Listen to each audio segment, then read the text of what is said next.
Hello everyone, আসসালামু আলাইকুম। তো আমরা কেমিস্ট্রির কিছু ইম্পর্টেন্ট ইনফরমেশন নিয়ে আলোচনা করতেছিলাম। আজকে আরও কিছু ইম্পর্টেন্ট তথ্য তোমাদেরকে দেওয়ার চেষ্টা করব। তো তারই প্রথমে আসি আমরা তড়িৎ ঋণাত্মকতা নিয়ে। মানে কিছু ইম্পর্টেন্ট মৌল আছে যেগুলো তড়িৎ ঋণাত্মকতার মান তোমার জানতে হবে। তার ভিতরে আছে প্রথমে ফ্লোরিনের তড়িৎ ঋণাত্মকতার মান 4। দেন আসে chlorine, nitrogen, zinc, sulphur, iodine, carbon. এদের তড়িৎ ঋণাত্মকতার মান 2.5। বেরিলিয়াম, অ্যালুমিনিয়াম, এদের তড়িৎ ঋণাত্মকতার মান 1.5। বোরন 2.0, ব্রোমিন 2.8,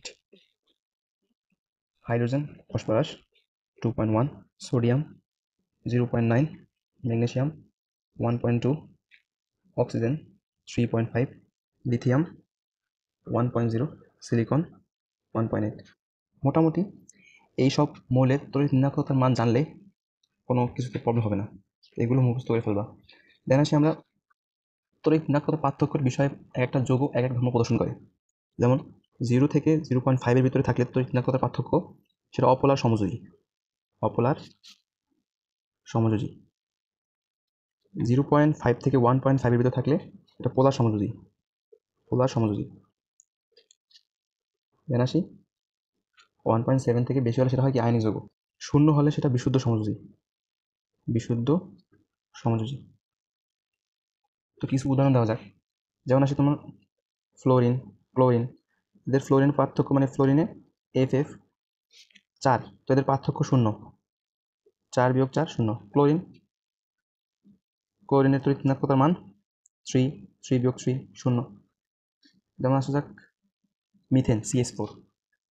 কার্বনের তড়িৎ ঋণাত্মকতা হচ্ছে 2.5, হাইড্রোজেন 2.1, 2.1। তো বিয়োগ করলে কত হয় 0.4, যেটা 0.5 ভিতরে, সুতরাং এটা অপোলার সমযোজী। সুতরাং এগুলো বিশুদ্ধ সমযোজী, অপোলার সমযোজী। দেন আসি পানির ক্ষেত্রে হাইড্রোজেন 2.1, অক্সিজেন 3.5, হাইড্রোজেন 2.1। তাদের পার্থক্য কত? পার্থক্য 1.4, যেটা পোলার সমযোজী। পোলার সমযোজী। পোলার সমযোজী। দেন আসি NaCl। সোডিয়ামের তড়িৎ ঋণাত্মকতার মান 0.9, ক্লোরিনের 3.0। তাদের পার্থক্য কত? 0.9 অর্থাৎ 2.1, যেটা 1.7 থেকে বড়। সুতরাং এটা NaCl একটি আয়নিক যৌগ। আয়নিক যৌগ। তো এইভাবে আমরা এক একটা যৌগকে এক একটা শ্রেণীতে ভাগ করতে পারি।